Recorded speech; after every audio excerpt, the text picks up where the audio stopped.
नमस्कार, मैं आलोक तिवारी आपका अपने इस चैनल पर स्वागत करता हूं और आज के इस वीडियो में हम जानेंगे कि किसी भी मंत्र जाप के समय, किसी भी देवी देवता के अनुष्ठान के समय किए जाने वाले मंत्र जाप में क्या नियम होते हैं, किसी भी ग्रह के बीज मंत्र के जाप के समय क्या नियम होते हैं, माला कैसे पकड़ना चाहिए, किन किन नियमों का अनुसरण करते हुए मंत्र जाप पूरा करना चाहिए।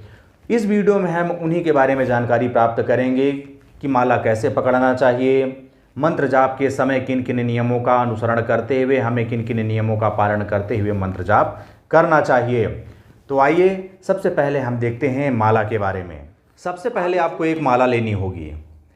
वह माला आपको चुनाव करना है कि आप कौन सा अनुष्ठान कर रहे हैं, किस ग्रह का बीज मंत्र जाप कर रहे हैं, उनके लिए कौन सी माला निर्धारित की गई है, उसके अनुसार आपको माला लेना है।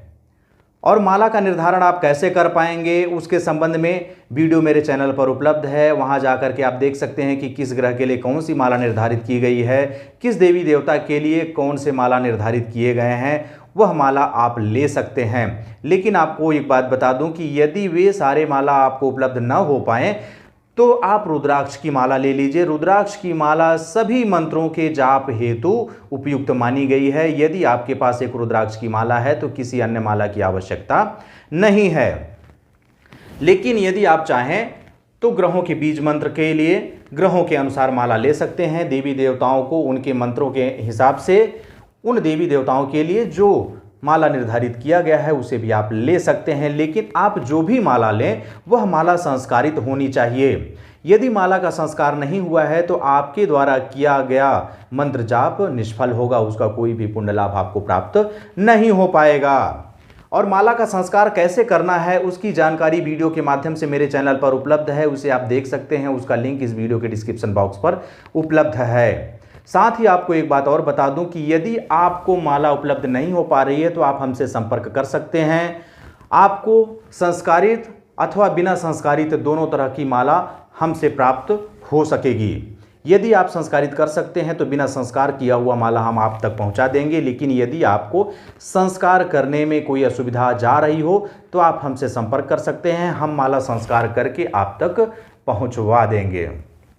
और दूसरी बात, आप जब भी कोई मंत्र जाप कर रहे हों, किसी देवी देवता का अनुष्ठान कर रहे हों, वहाँ पर मंत्र जाप करना हो या किसी ग्रह के बीज मंत्र का जाप करना हो तो माला किसी को दिखाई नहीं देनी चाहिए। क्योंकि यहाँ पर मैं आपको इसके बारे में बताना चाह रहा हूँ इसलिए माला खुली हुई रखी है, लेकिन यह गलत है। आप जब भी कोई बीज मंत्र जाप कर रहे हों, किसी देवी देवता का अनुष्ठान कर रहे हों, वहाँ पर बीज मंत्र का या किसी विशेष मंत्र का जाप करना हो तो माला इस तरह से गोमुखी के अंदर होना चाहिए, किसी को भी माला दिखाई नहीं देनी चाहिए।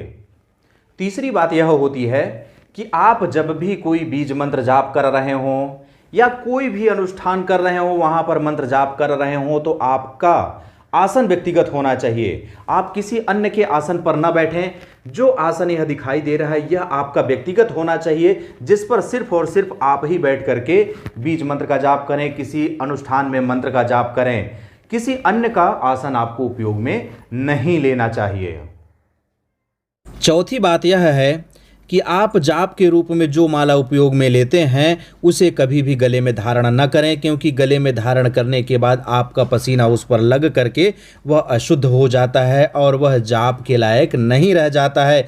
इसलिए आप जो भी जाप माला उपयोग में लाते हैं उसे कभी भी गले में धारण न करें। और सबसे महत्वपूर्ण बात यह है कि आप माला कैसे पकड़ेंगे। आप जाप करते समय जब भी माला पकड़ें तो यह उंगली और यह उंगली, कनिष्ठा और तर्जनी, इन उंगलियों का माला से स्पर्श नहीं होना चाहिए। आपको अनामिका, मध्यमा और अंगुष्ठ, इन्हीं तीन के सहारे माला जाप करना है। तो कैसे पकड़ना है? आप जब भी कोई माला जाप कर रहे हों, चाहे माला कोई सा भी हो, मैं इसी रुद्राक्ष के माला से आपको बता देता हूं। माला इस तरह से पकड़ें, अनामिका उंगली के ऊपर माला टंगा हुआ होना चाहिए। और जब भी माला सरकाएं तो इसका और इसका सहारा लेना होगा। मध्यमा उंगली और अंगुष्ठ के सहारे से ही इस तरह से आप माला आगे बढ़ाएंगे। और जब भी माला जाप करें तो एक मंत्र पूरा होने के बाद ही इस मनके को आगे बढ़ाइए, नहीं तो मंत्र जाप की गिनती गड़बड़ हो सकती है। जैसे आप ओम नमः शिवाय ही जाप करना चाह रहे हैं तो आप ऐसा जाप करें, ओम नमः शिवाय एक बढ़ा दिए, ओम नमः शिवाय दूसरा बढ़ा दिए, ओम नमः शिवाय तीसरा बढ़ा दिए।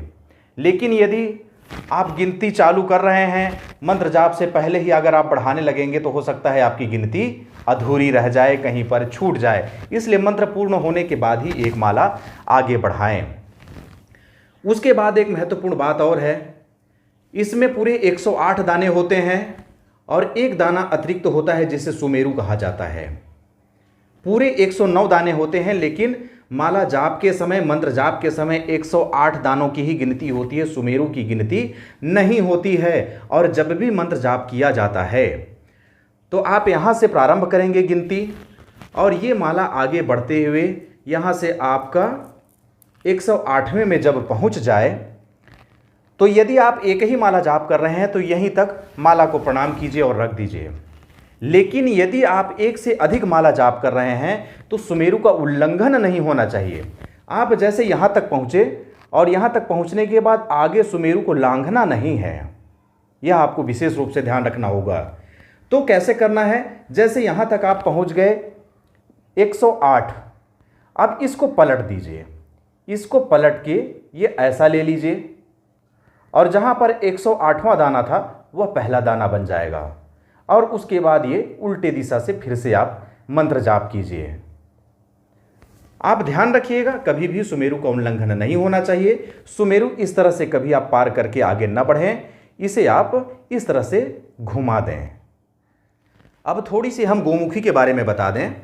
आप जब भी गोमुखी सिलाएं तो गोमुखी के अंदर इस कोने में, जो कोना ये दिखाई दे रहा है, यहाँ पर एक छेद हो जिससे कि यह उंगली बाहर निकल जाए। नहीं तो धोखे से हो सकता है कि आपके माला में स्पर्श हो सकता है। आपकी यह उंगली बाहर निकली होगी तो स्पर्श का कोई खतरा नहीं रहेगा, स्पर्श का कोई डर नहीं रहेगा। तो आप इस तरह की गोमुखी के अंदर ही माला रख करके जाप करें जिससे वह माला किसी को दिखाई न दे। इस तरह से इस वीडियो के माध्यम से किसी भी मंत्र जाप में माला कैसे पकड़ना चाहिए, साथ ही साथ मंत्र जाप के समय कौन कौन से नियमों का पालन करना चाहिए, इसके बारे में संपूर्ण जानकारी प्रस्तुत की गई। यदि आप हमसे माला प्राप्त करना चाहते हैं तो हमसे संपर्क कर सकते हैं। आपको संस्कारित, बिना संस्कारित दोनों तरह के माला आपको उपलब्ध करा दिए जाएंगे। साथ ही साथ यदि आपको गोमुखी नहीं मिल पा रहा हो तो आप हमसे गोमुखी के लिए भी संपर्क कर सकते हैं। हम आपको गोमुखी और माला, आप जो माला चाहते हैं, सभी तरह की मालाएं हमारे पास उपलब्ध हैं। आप जो भी माला चाहते हो वह हम आपको गोमुखी के साथ उपलब्ध करा देंगे।